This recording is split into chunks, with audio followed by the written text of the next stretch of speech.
tuloy-tuloy na kampanya ng pulisya laban sa kriminalidad, matagumpay na naaresto ang panglima sa listahan ng mga most wanted person sa rehiyon ng Davao nito lamang Oktubre sa Purok Quiapo, Barangay Gupitan, Kapalong, Davao del Norte. Ang sospek ay kinilala sa alias na Perot, 33 anyos, na laborer.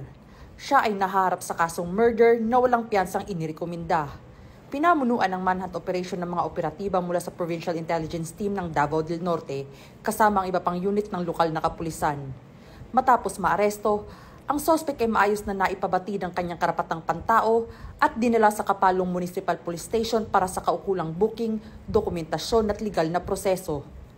Patuloy ang panawagan ng kapulisan sa publiko na makipagtulungan sa mga otoridad upang mas mapabilis ang paghuli sa mga kriminal na patuloy na nagtatago sa batas. Mula rito sa Police Regional Office 11, ako ang inyong PNN correspondent, Patrolwoman Shaira Rose Aquino, alagad ng batas, tagataguyod ng Balitang Pulis.